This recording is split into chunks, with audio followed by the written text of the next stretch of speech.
Phoenix, Arizona.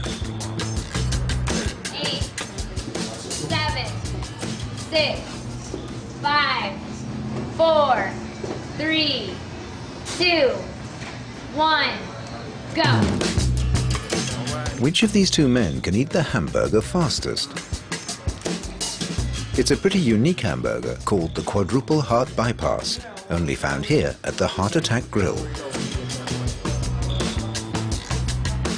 It arouses you to see a man eat this much red beef, right? Oh, yes.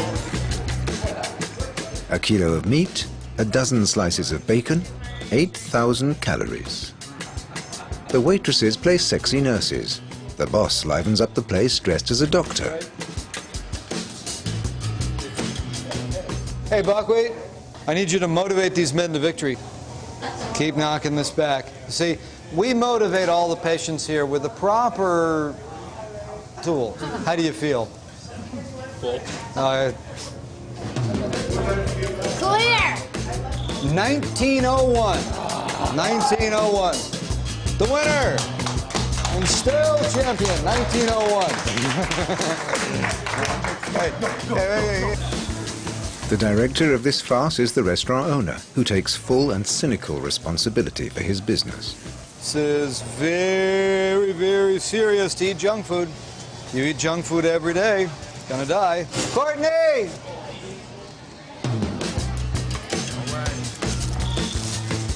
What about healthy food? I gave up on that years ago. We're the only honest fast food restaurant, I would think, in the world. I have still not seen anybody who has bad for you food who tells the customers, whoa, stop, go, don't eat here. But the more I tell them to go, the more they want to come in. Obesity is a huge business in the United States. The man who created this gold mine was inspired by his own experience. I used to be a nutritionist, and all of my clients would come to me and they'd say, well, just one day a week I cheat. And the idea came to me. I thought to myself, wow, why not have a restaurant where they could all come in and indulge themselves that one day a week? The winner of today's hamburger competition is given a special escort service. I feel wonderful. This is great. I'm able to talk, relax. I've enjoyed my meal, enjoyed the view, and now I'm going to go home and sleep it off. Just like in a real hospital, the patient is brought out to his car in a wheelchair. For some, this is just a bit of comedy, but in fact, it reflects the reality of a country that is seriously ill.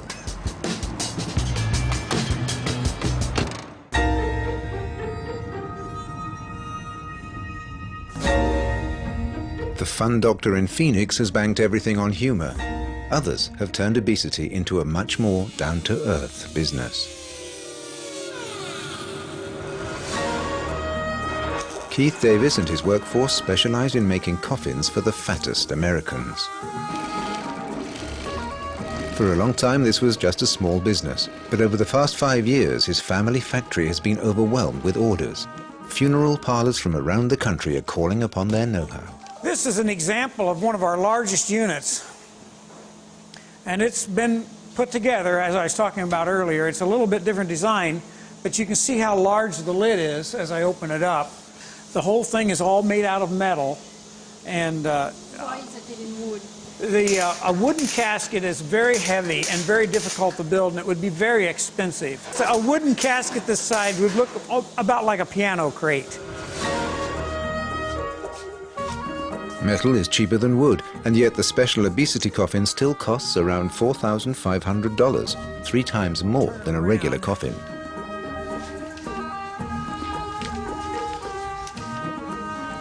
This is a 52-inch wide casket, and it will hold over 1,000 pounds of body weight. Most of the people that need these cannot walk. They are in a bed or something, and they just have a medical issue or medical problem that's caused them to get very, very large. And, of course, there's not very much we can do for them. And if they don't seek medical help and lose the weight, they will pass away by the age of 40, 45 years. This manufacturer understands the needs of his clients, the funeral parlors. His mastery of the subject has made him the #1 supplier of handmade XXL coffins in the USA. We've created our own bed mechanisms, which breaks in two in the center. That's got it. Okay. Now I get out now, that is the next problem. Keith is a former engineer. His clinical vision of things is behind his success. You can see the center comes up, so you can adjust this bed in all kinds of situations. We can adjust the bed, the center of the bed down, very much like a hospital bed would be made. Keith Davis took over his father's small factory. For the past 10 years, he's refined his manufacturing expertise. No big company has been able to imitate his coffins. And if you use a standard depth casket, which is only 10 inches inside, and the body is 15 or 18 inches thick, then the lids won't close. It's very similar to trying to put too many clothes in a suitcase when you want to go to the Bahamas. You know, you just can't do it. So you end up literally squishing the body or squishing the lids or breaking something. His business has never seen a downturn. There we go. Just the opposite. In 20 years, the number of obese people has tripled in the United States, with catastrophic consequences: diabetes, heart attack, high blood pressure. But not everyone has suffered. The needs of these ever fatter consumers have created a brand new market. The obesity epidemic spares neither age nor social class. The fashion is no longer to lose weight, but to learn to live with it. That's a radical change and a new niche for the monarchs of marketing. The queen of this market niche is Kelly Bliss. We visit her in the suburbs of Philadelphia. She seems like an ordinary fitness teacher giving classes to her neighbors. Everyone's welcome here, with one condition: they must leave their complexes in the changing room. Think about how you feel, and you get yourself up into a nice position with shoulder rolls right here. 4, 3, 2, very nice. Kelly's neighbors have all given up their diets. What Kelly does is comfort them in their The weight choice. of your body's not a problem. The weight of your body is an asset. Take it up. Here's 4, 3. You use the weight of your body down till you work your big, beautiful muscles right here. It doesn't matter what size you are. Your muscles... These almost free sessions are a shop window for the media, which regularly cover Kelly's classes. And breathe. These big, beautiful muscles need oxygen. 7, 6, 5. And it's an excellent laboratory to perfect her fitness courses for the obese, a growing market. And 2. We've got, take it down, 64% plus size. Well, then we need to have 64% plus size fitness instructors so that everybody is represented within the ranks of the fit people in the gyms. Very nice. Here we are. Goodness gracious, that was a great half-hour workout. Good job, guys. This is great because you feel like you belong, whereas even when I was much younger and much thinner, I felt like I didn't belong. And when I joined like a regular gym, like everybody else was thinner and fitter than I was, and they looked down their noses at you, I think. Whereas here, whatever, everybody's very accepting. Kelly has several irons in the fire. One of the most profitable is telephone therapy. Her clients are women, depressed and exhausted by years of diets. Kelly has a client on the telephone. As always, Kelly gives her a smooth, reassuring and clear message: down with diets. We've been working on this healthy eating and this fitness independent of your weight so that you won't get caught up in the frustration of not losing weight fast enough. But you're in a unique situation here.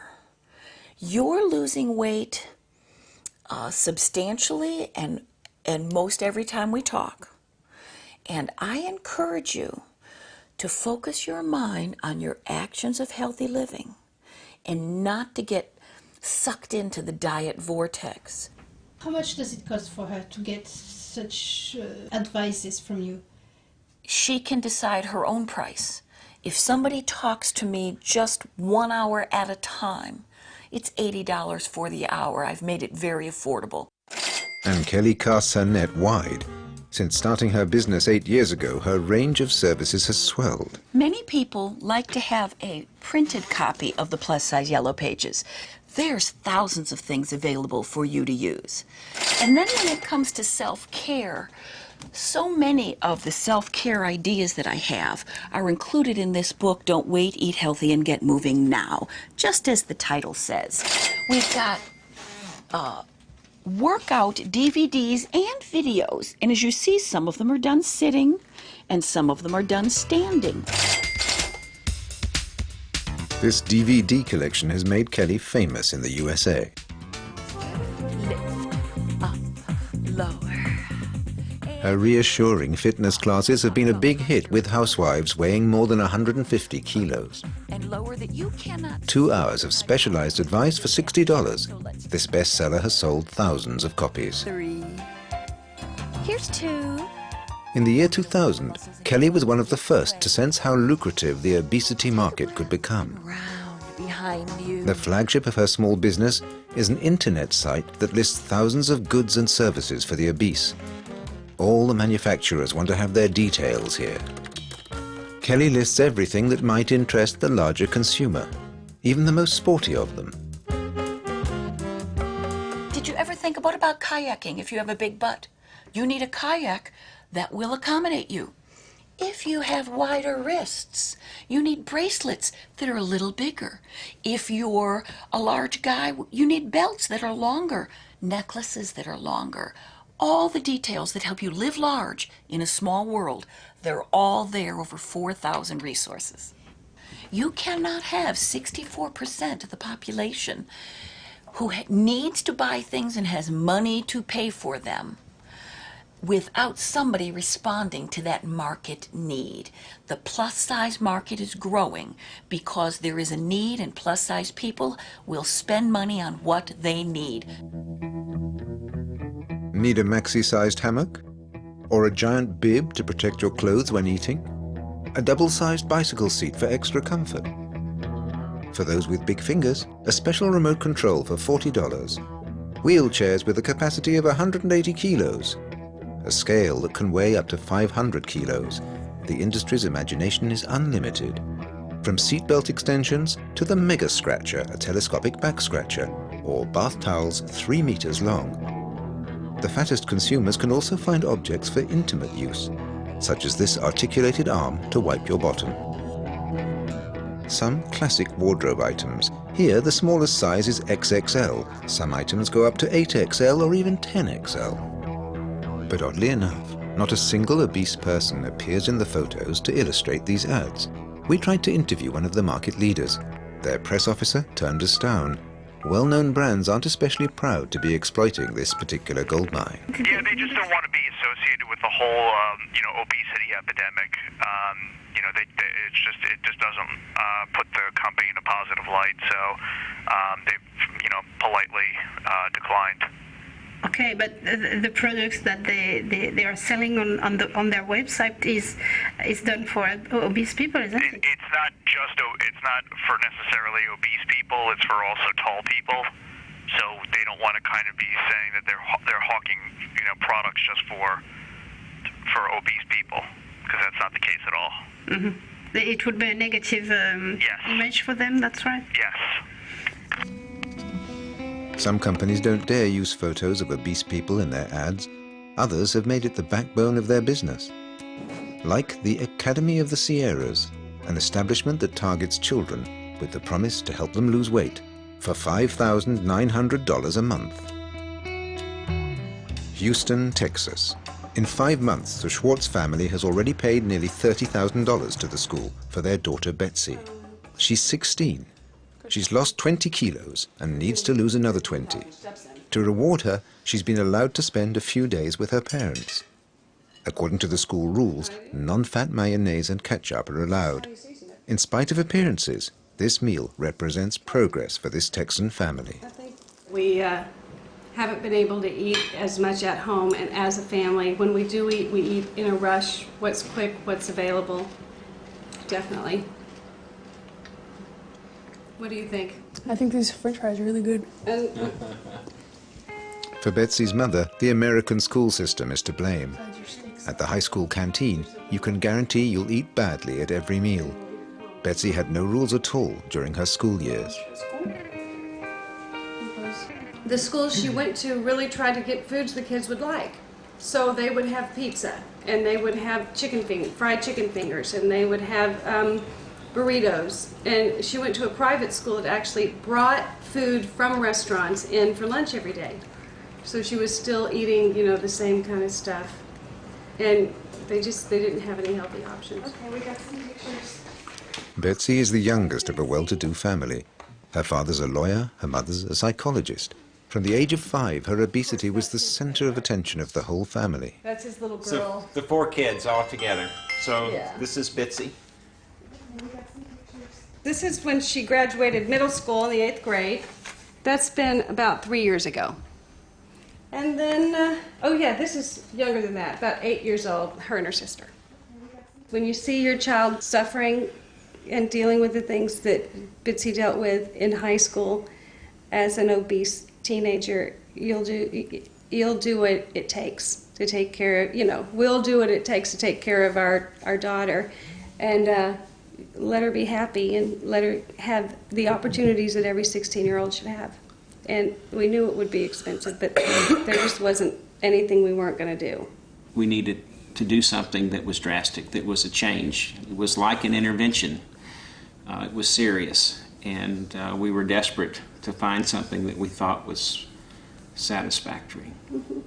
The school, I'm sure, is there to help people, but it's also a business and there to make money. And they put in place a number of things to try to do that. And there's a huge need. There's not other businesses like that currently. I suspect that it is a business which will grow because the obesity problem is not shrinking, it's growing in our country. I don't know, it's weird to come back and like think that you still have to go back to AOS. It's hard to go back. Get to see here, be with your friends here, and then have to go back to be with a whole new set of friends. It's taken some adjustment for you to be able to be happy and do well at AOS. Despite her progress these past 5 months, Betsy still needs to lose 20 kilos, and there's no guarantee that she won't put it all back on. The methods used in this school do not necessarily justify the price tag. We decided to visit Betsy's friends still at the boarding school. This is the west coast of the United States, 400 kilometers from San Francisco. Every morning, 60 adolescents walk up and down this deserted road for 45 minutes. The students come from the 4 corners of the United States with one single aim: to lose weight. ABC 30 Action. They all learned about this school via television. It was established 3 years ago, and it's the first school in the United States for obese adolescents. It's a Valley school that's changing lives. Now the nation's only weight loss school is growing in hopes of shrinking more students' waistlines. CNN's Gary Tuckman looks at a radical experiment to try to change that trend. It's presented as a model of its kind in the United States. Tough training, a strict diet based on fresh fruit and vegetables, its ultra-high-profile slimming program has attracted more and more American families. We arranged to visit the school. The teens spend about 6 months there. The bill averages $35,000, an investment in learning how to live differently. Okay, great. The fee is justified, according to school principal Phil Obard.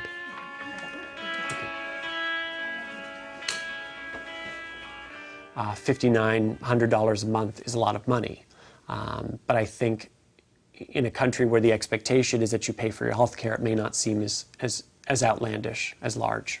It is a new business in a way, and unfortunately it's not inexpensive to run a program that provides a high school education, provides a therapeutic support. It's also residential staff, it's activity staff, it's operations staff who keep the lights on and food on the table. It's a staff-intensive enterprise. The school offers competent personnel and balanced meals. The menu seems appetizing. But what's behind it all? It's the end of term, and with the principal away, we can visit the school freely. Unlike American TV crews, we're not accompanied by a press officer as we film. This is the cooking class. Ladies and gentlemen, can I get your attention? Yeah. So, what are we making today? We're making for dessert. Food is the keystone of this re-education program. Today's lesson is the preparation of a Thanksgiving dinner, a traditional dish with a lot of potatoes. Individual ones, right? Excellent. Very well done. Yeah. Nice. That's what I thought. My challenge is to show them that there's nothing that they can't eat that they ate before. It's how they eat it, how they prepare it. We concentrate on is fat. We eliminate the fat. We want to go as little to no fat in our diet. So right now there's no fat in this. The principal obsession of the teachers in this school is rooting out fat.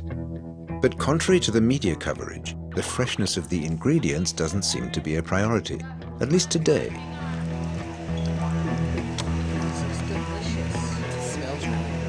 It's too difficult to take, I would say, real potatoes. Why did you... Use canned? Yeah.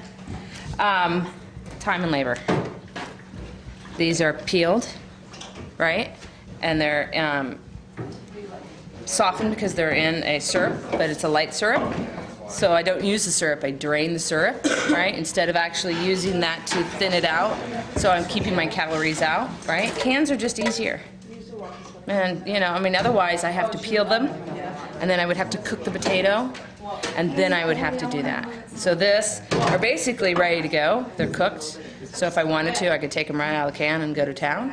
But I only have an hour and 10 minutes with my kids. And yeah, so there you go. Thanks for asking that question. I appreciate that. So, just let me know if there's anything I can help you with. It's 12:30. The students are all in the dining hall. A chance for us to visit the back kitchen. There are no fresh ingredients here. The dieting students are allowed a helping of peanut butter, non-fat of course, but still full of calories. American food habits are difficult to change. The magic word here is no fat. Light soft drinks and sugar substitute are freely available. The students can consume as much of them as they like. After a meal, each one calculates the amount of fat consumed to make the adolescents aware of their responsibilities. But 3 hours later, it's already snack time. No one misses the gathering in front of the canteen. And here too, the menu has nothing nutritional about it. Watch yourself. You will have your choice. They're basically just a thick cookie, but Paul Newman makes them. Really? And they're fat-free. Hey, you know Paul, it's all non-for-profit, man. He gives it all away. Gotta love the Paul. And what about the fruits? The fruits are always fat-free. So it's basically just caloric on what they are, and then the pretzels are also fat-free, but they're the highest in calories, I believe. Yes, they're the highest in calories. But of course, this might never matter with some of them. For them, this is a lot more than just getting 2 figs, 2 cookies. Some of them like the pretzels because you got, you know, a whole bag. Thanks for stopping by. Thank you. The pretzels and cookies disappear fast. Industrial sachets full of calories. But as for fruit... Bananas, apples, pears. At the end of the session, the fruit bowl remains untouched. In the TV reports, exercise and sports are highlighted. But when we find the gym, it looks more like a games room. It's a far cry from the intensive training presented in all the media. The most vigorous exercise at the moment seems to be playing video games, like this virtual bowling game. Thanks to the remote control, no one has to run to bowl the ball. Really practicing sports with this game? Well, it's kind of like that, but it's just fun. It's not really what it's gonna happen. It's just movement of the controller. But as long as they're standing up instead of sitting down. So the thing is, as long as they're standing up and doing something, then this is okay. But it's not really teaching them how to play the sport. It's just fun, you know. As long as they're doing something. So. Here, no one dares really to challenge the kids. They seem more like clients than patients. The reason why the TV is on there is so they can be entertained, so they won't get bored, you know. If they get bored, they're gonna start just don't want to do anything else. So we try to like make it as comfortable for them as possible. So like if they're running or biking, they can watch TV while they're running and biking.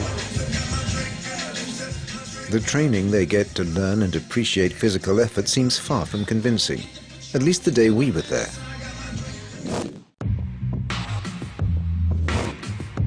Canned food, soda pop galore, as much aspartame as you want, snacks full of calories, sport classes without sweat. Strange methods for a diet.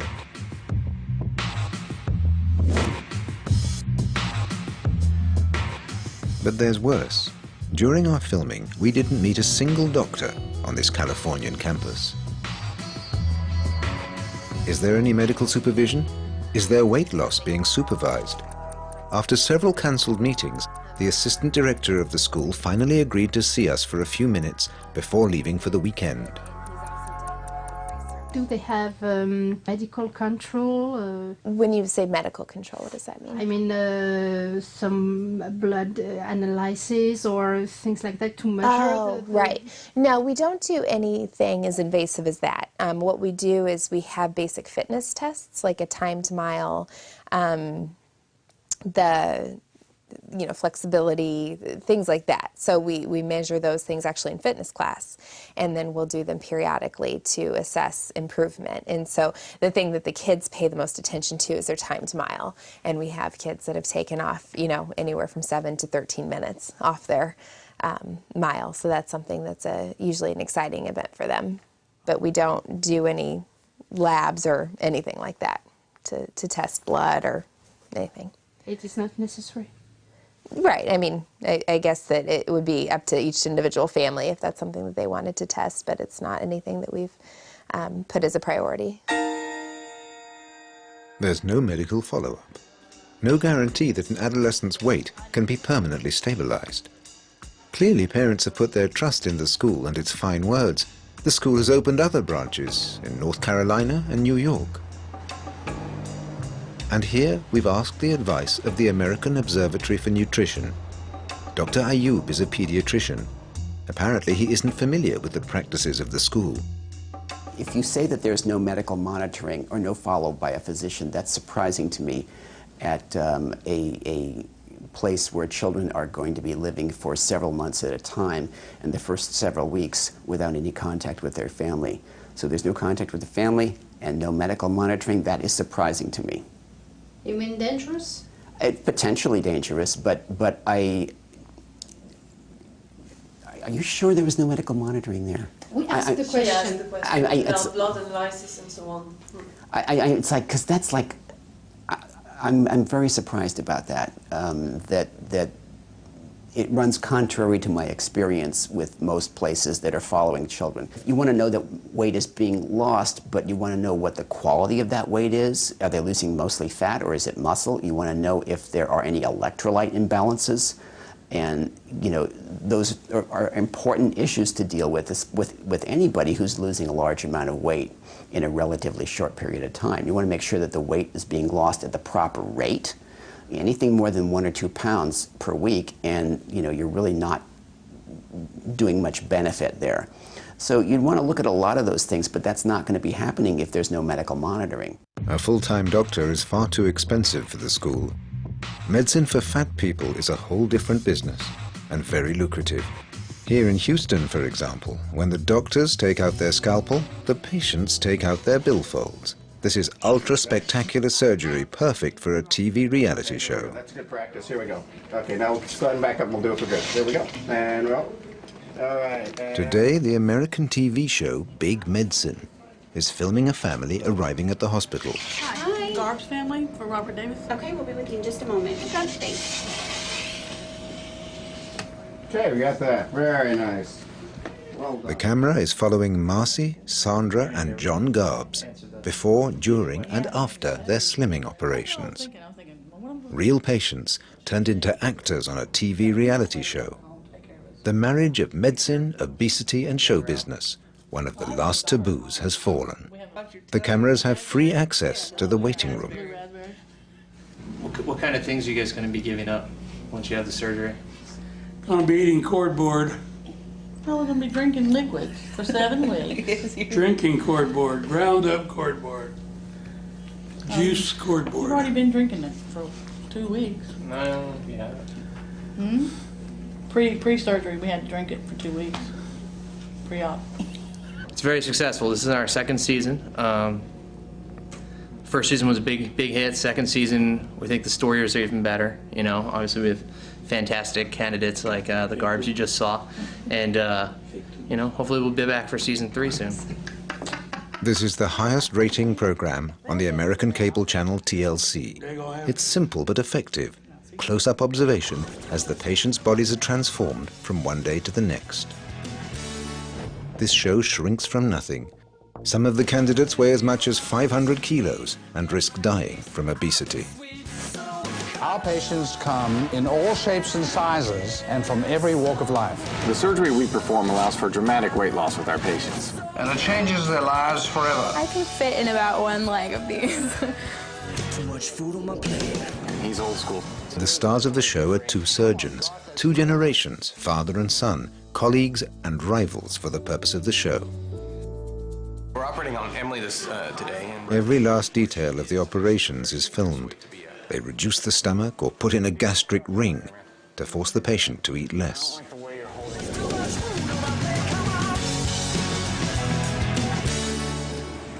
We met Dr. Davis Sr. as he came out of the operating room. He's been practicing medicine for 30 years. The past 5 years, he's specialized in bariatric surgery.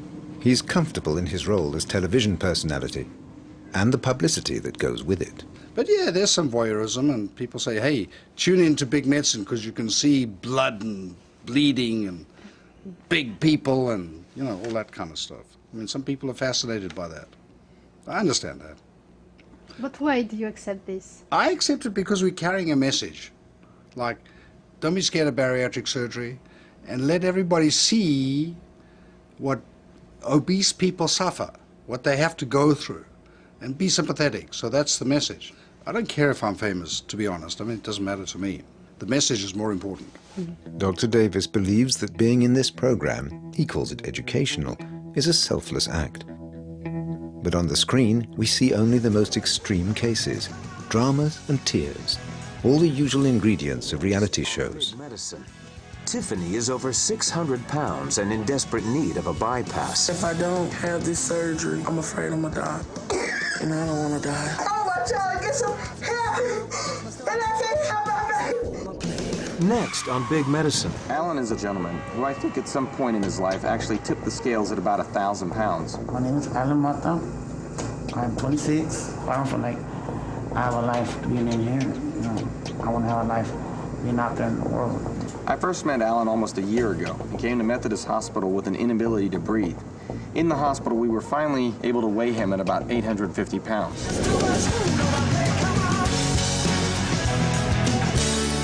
There's a big demand for this type of surgery.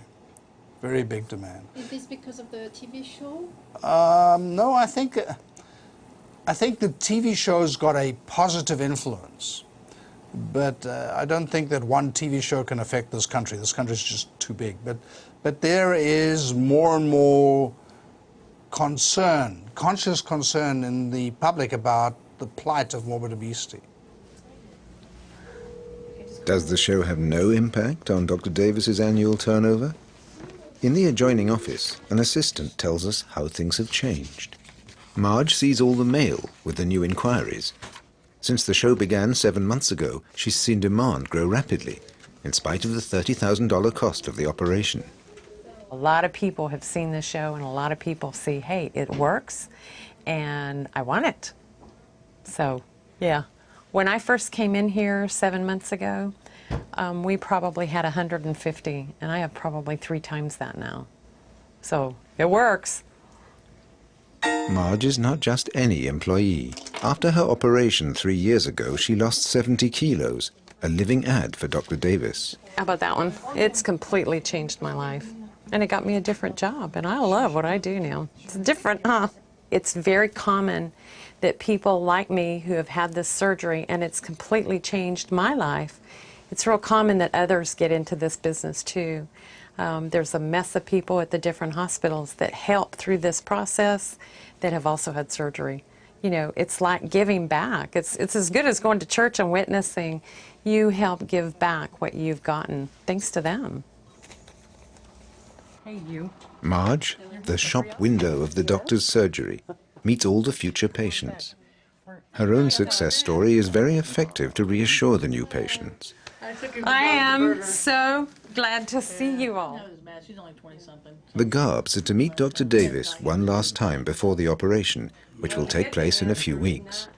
Most patients end up... They came here because they saw the doctor on television. I know I went off... When we saw the show, we recognized the Houston Downtown Medical Center. I said, they're in Houston, so we just live right outside of Houston, and so well, we can do this. So it was very interesting and very exciting too. But they're this close and they're such good surgeons. So. Marge is here to reassure them about their decision. For her, the success of the show, as seen on TV, makes this very serious operation seem less scary. I think the beauty of the show, though, is just like this. You're getting educated, and the more you know about these surgeries, the less apprehensive you're going to be, and you know that you're going to be fine. You know, you learn what they're going to do. You see what they do. You see the outcomes after they've lost the weight. You see some of these gorgeous people running around after they've had this surgery and lost all their weight and gained their health back. It's educational. That's the beauty of the show. I didn't even go to the window. But today their interview with the doctor won't happen. Dr. Davis is a victim of his own success. He's been delayed in the surgical unit.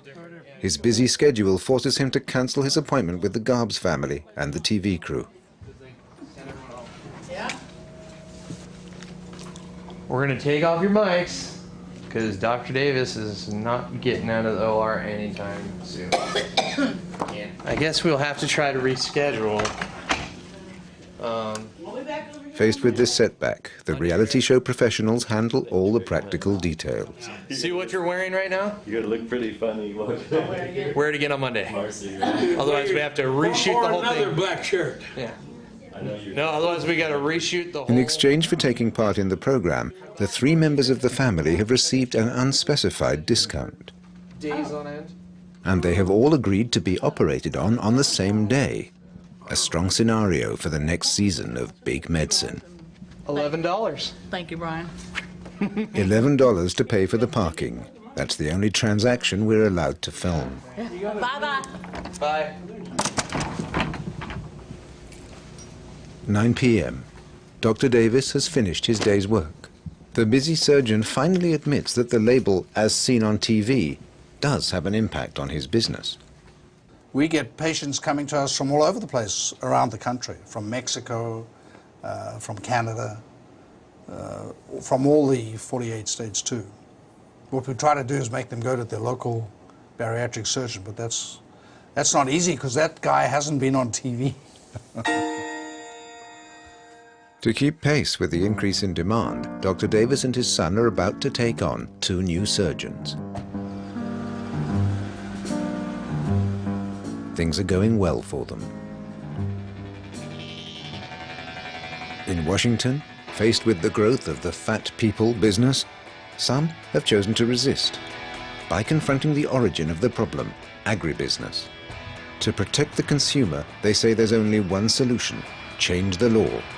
This is at the heart of the struggle led by lobbyists in the American capital. Julie Richardson is fighting bad eating habits. Her daily life consists of trying to get appointments, pestering the country's legislators, members of Congress. We're going to Senator Kennedy's office on Capitol Hill to meet with a staff person there to discuss some nutrition issues. The lobbying is very important, and Senator Kennedy is the chair of a key health committee, which for our issues it's very important to meet with his staff. Julie works for one of the most important consumer protection organizations in America, the CSPI, founded more than 30 years ago by scientists and ecologists.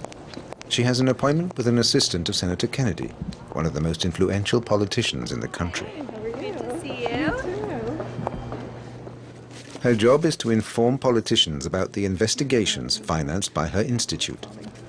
She aims to convince them of the dangers of bad eating. Today, she wants to make them aware of bad fats and excessive salt in the American diet. We got a lot of publicity on it. We had a conference with the Grocer Manufacturers Association on salt, so it's been, but I mean, our organization's been pushing it for 30 years. So, but it's, yeah, yes. On both issues, we actually would like legislation introduced on the trans fat issue to limit trans fat in the American diet, and the same with salt. And we have some legislative proposals that we're hoping that the legislator will be interested in introducing and supporting our issue. Health issues, they're so important to the public right now and so important to all the congressmen and women. I think it's something that's a good issue to be working on now. People are very receptive. The public is receptive, but within limits. For Julie, it's a difficult battle. Her opponents are ready to counterattack at any moment. In Washington, the Center for Consumer Freedom is financed by the fast food giants. This organization defends the freedom to become fat. Its spokesman is a slim young man with the face of an angel. Justin Wilson's job is to spread the message through spot ads.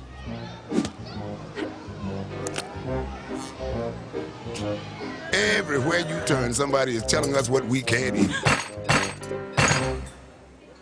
It's getting harder just to enjoy a beer on a night out. Do you ever feel like you always been told what not to do? Find out who's driving the food police at consumerfreedom.com. Hey, back off!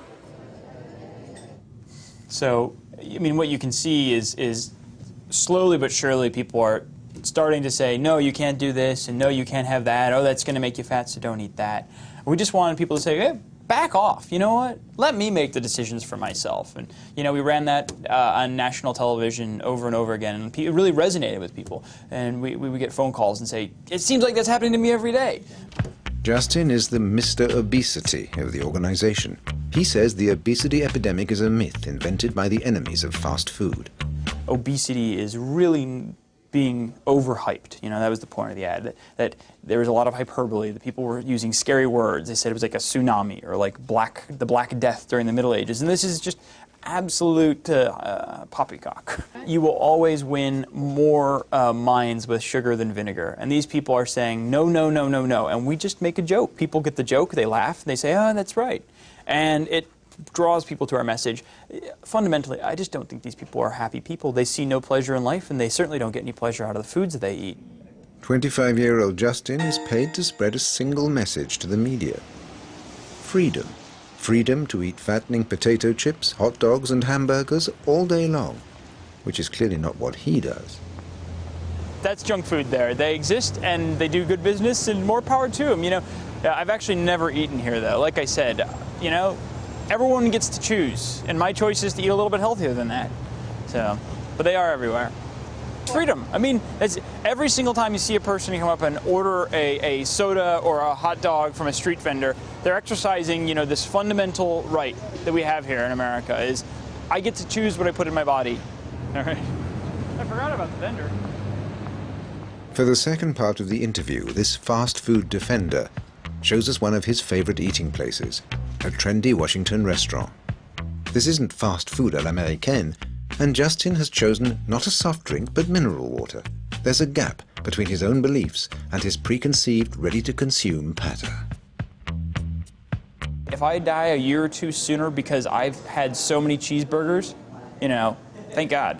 Personal freedom means making the choice to, if you want to be fat, you know, everyone who's obese knows what it's going to take to lose the weight. They just make the choice not to. The freedom to be fat and to die sooner. For the people who promote a healthy diet, it seems like a cynical argument. Julie Richardson reports to her boss, Michael Jacobson, who's worked in this field for 37 years.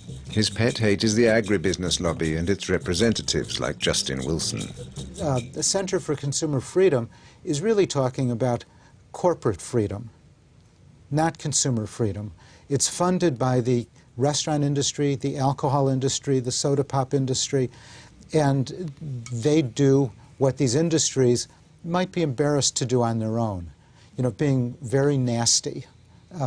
They run attack ads to criticize people who try to get laws passed to protect the public's health. Public health issues have been poorly promoted in the USA, but there was encouragement when President Bush himself appealed to the American people. If you're interested in your health, cut out fatty foods. Watch what you're eating. And by the way, when you eat better food, it'll give you more energy for your 30-minute walk. Take a small step for America by exercising on a daily basis. God bless you all, and God bless the country. These few words to the press were the only thing George Bush did to halt the epidemic of obesity which has struck his country. Under pressure from the CSPI and other groups, the big food companies have been forced to include nutritional information on their packaging. As a result, healthier products are having more and more success. But there are still many battles to be fought, like displaying the number of calories in the hamburgers sold in fast food restaurants. It's been difficult getting national action because we've had 7 years of Bush, very conservative. The federal government has done virtually nothing on this obesity battle. Top officials wring their hands and say, oh, obesity is so bad, we've got to stop it. But then they find out to prevent obesity, they have to step on the toes of big business, or they have to appropriate money, neither of which the Republicans have wanted to do. No one wants to offend the bosses of the big food corporations. That's a reason the politicians haven't acted. This is a $3,000 billion industry. It protects its interests by financing electoral campaigns. At the Capitol, we spoke to a Democratic senator, one of the most active legislators in the fight against obesity. If they were to change, he revealed how the politicians' hands are tied. The United States political system is different than most other countries. It is very expensive. And so senators and members of the House must raise money, huge amounts of money, millions of dollars to run for re-election. And they raise the money from wealthy people and from special interest groups. And so these special interest groups have a very strong voice in Congress. And they want to protect their profits, and they want to protect their jobs. So that's the whole political equation. You cannot do without them. Well, until we change our system. I have a bill to move toward public financing, but it is just a dream today. The American dream is above all about financial success. In the plains of the Midwest, this little coffin-making business prospers.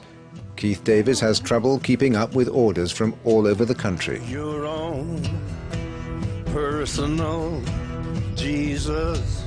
His business has an unequaled view of the progression of the obesity epidemic. Someone who cares.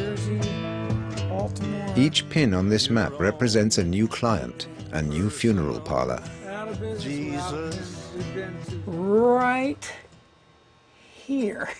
We can see what's happening all over the United States, and now we're seeing it start to occur all over the world. We're seeing, we've watched this spread from the southeast on up into the northeast. The farther west you go, the less obesity you find, and especially in California, because they walk a lot there. They exercise more, and the lifestyle is different. On their internet site, Keith Davis and his wife get messages from Japan and from Europe. The Davis family's future is assured. If all of a sudden a miracle occurred and the United States population realized that this is an epidemic and this is a disease and there is a cure for it, we would not be out of business. We would start building pet caskets. So you have plans? Oh, sure. We have lots of plans, And lots of plans. We also have our cat on a diet. Yeah, we have our cat on a diet. Our cat at home is obese, so we have our cat on a diet. Keith Davis won't have to make caskets for pets. The demand for extra-large coffins is constantly going up. The turnover of his small business increased by 20% last year. Now then,